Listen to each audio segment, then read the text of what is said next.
Hello friends, இது உங்கள் தாரிகாஸ் kitchen. இன்றைக்கி என்ன ஸ்பெஷலாக பண்ண போகிறோன்னா, கருவாட்டு குழம்பு எப்படி செய்கிறதுன்னு பார்க்க போகிறோம்.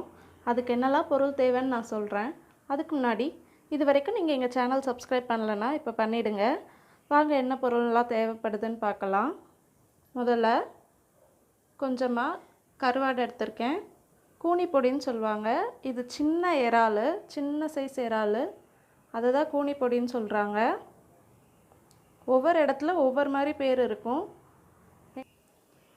அடுத்தது தேங்காய் 1 கப்பு, கொஞ்சமாக புளி எடுத்திருக்கேன், 1 ஸ்பூன் அளவுக்கு நல்ல மிளகு எடுத்திருக்கேன், காஞ்ச மிளகா ஒரு 5 இல்லை 6 எடுத்துக்கலாம் அவங்கவுங்க காரத்துக்கு ஏற்ற மாதிரி.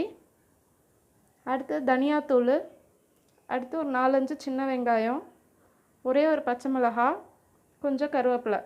அவ்வளோதான் ஃப்ரெண்ட்ஸ். வாங்க எப்படி செய்யலான்னு பார்க்கலாம். அடுத்தது ஒரு மிக்ஸி ஜார் எடுத்து அதில் தேங்காய் போட்டுக்கோங்க. நம்ம எடுத்து வச்ச புளி போட்டுக்கலாம்,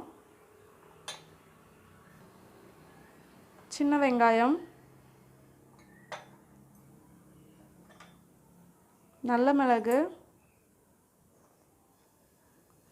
காஞ்ச மிளகா,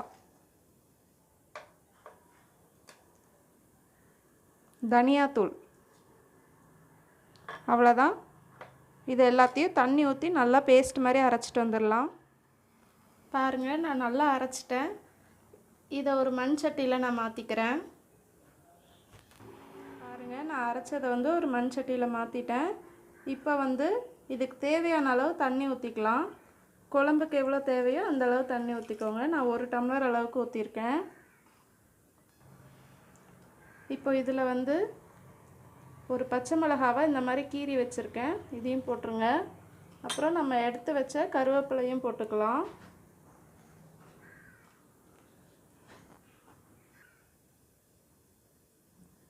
இப்போது இந்த குழம்புக்கு தேவையான அளவு உப்பு போட்டுக்கோங்க. நான் கல் உப்பு போடுறேன்.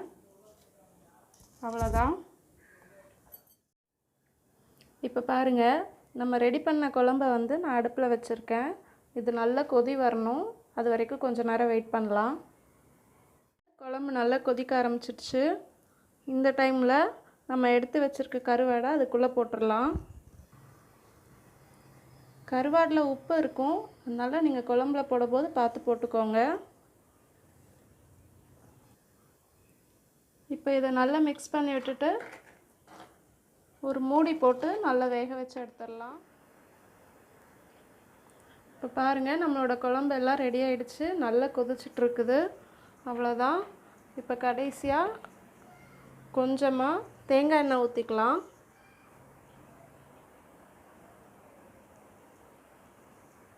அவ்வளோதான். ஆஃப் பண்ணிடுறேன். ரொம்ப சூப்பராக ரெடி ஆகிடுச்சு. நீங்களும் உங்கள் வீட்டில் இதை ட்ரை பண்ணி பாருங்கள். நல்லாயிருக்கும். Thank you friends. நெக்ஸ்ட் வீடியோவில் பார்க்கலாம்.